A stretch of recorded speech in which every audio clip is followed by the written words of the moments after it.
कर्नाटका के चर्चित हिजाब मामले में आज सुप्रीम कोर्ट में किसी भी तरह का निर्णय नहीं आ पाया। दो जजेस की अलग अलग विचार सामने आए। हमारे साथ अबू आजमी जी, उनसे हम बात करेंगे। सर, क्या हिजाब मामला आपने अब तक देखा कर्नाटका को लेकर? हाईकोर्ट ने फैसला दिया था कि शिक्षण संस्थाओं में इसे बैन करना चाहिए। इसको लेकर सुप्रीम कोर्ट में याचिका दायर हुई थी। देखिए, ऐसा है कि मैं तो लेमैन हूँ, मैं कोई लीगल चीज़ जानकारी मुझे नहीं इतनी है, लेकिन मैं ये जानता हूँ कि इस मुल्क में जो संविधान है वो हर धर्म के लोगों को अपने धर्म पर चलने की पूरी छूट है। जब कर्नाटका के जजमेंट में लिखा हुआ है कि ये हिजाब जो है ये रिलीजन का हिस्सा नहीं है, मैं ये कह सकता हूँ बिल्कुल गलत जजमेंट है ये।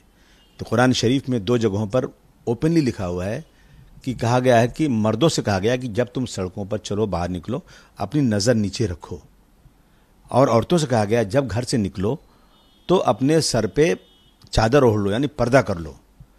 ओपनली लिखा हुआ है। मतलब कुरान शरीफ का जो वर्डिंग है वो हमारे लिए बाइंडिंग है, मुसलमानों के लिए बाइंडिंग है। वो हमारा संविधान है, हम रहती दुनिया तक उस पर अमल करना हमारा हक है। अब ये कह दिया जाए कि इस मुल्क में रहना है तो शिक्षण संस्थाओं में एजुकेशन बच्चे पढ़ने जाते हैं स्कूलों में, वहाँ पर नहीं पढ़ना चाहिए। मैं समझता हूँ ये ज्यादती है हमारे साथ, ये बिल्कुल खुली ज्यादती है, ये बिल्कुल मजहब में रुकावट है। मैं पूछना चाहता हूँ कि इस मुल्क के अंदर आज़ादी इतनी ज़्यादा दी गई है कि एक लेडी बगैर शादी के लिविंग रिलेशन में किसी मर्द के साथ रह सकती है, वो आज़ादी है। आदमी आदमी के साथ रह सकता है, हर रिलेशन कर सकता है, आज़ादी है।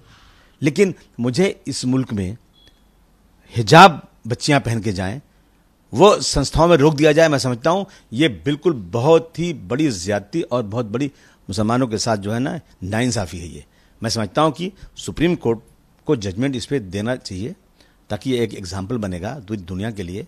और जो सच्चाई है कि भाई कुरान शरीफ में जब धर्म के बारे में ये लिखा हुआ, धर्म में है, ये उसका हिस्सा है, तो मैं समझता हूं कि अब ये इन्होंने किस बेस पर, एक जज साहब ने कहा कि हाँ ये ठीक है, एक ने कह दिया नहीं, जजमेंट नहीं देते, रिजेक्ट कर दिया उन्होंने एप्लीकेशन को। दो अब बड़ी बेंच पे जाएगा, जल्दी फैसला होना चाहिए। मैं समझता हूँ इस मुल्क के संविधान, इस मुल्क की आज़ादी पे कहीं रोक ना लगने पाए, कहीं धब्बा ना लगने पाए। जी बिल्कुल, जिस तरह से आप बता रहे हैं कि बच्चियों का अधिकार है, वो जो पहन कर जाना चाहें वो शैक्षणिक संस्था में पहन के जा सकती हैं, उस पर पाबंदी नहीं लगनी चाहिए।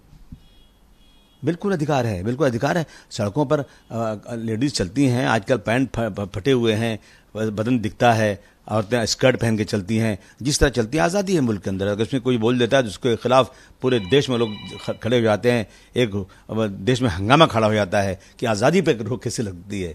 लेकिन मुस्लिम बच्चियों के ऊपर ये आज़ादी पे, इस पे रोक लगा दिया जाए, मैं समझता हूँ ये सरासर नाइंसाफ़ी होगी।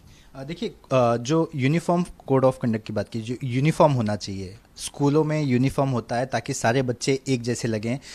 वो विद्या का मंदिर है, वहाँ बच्चे ज्ञान लेते हैं। ऐसे में एक हिजाब पहनकर जाना, इसी चीज़ को लेकर बवाल हुआ था कि एक यूनिफॉर्म दिया है, वो यूनिफॉर्म ही पहन के जाएं। तो हिजाब पर पाबंदी लाई गई, अब सुप्रीम कोर्ट पर इसका फैसला आना है, तो आप किस तरह से देखते हैं हिजाब को? देखिए, ऐसा है ना कि मेरा संविधान, मजहब का संविधान ये कहता है कि बच्चियों को हिजाब में रहना चाहिए।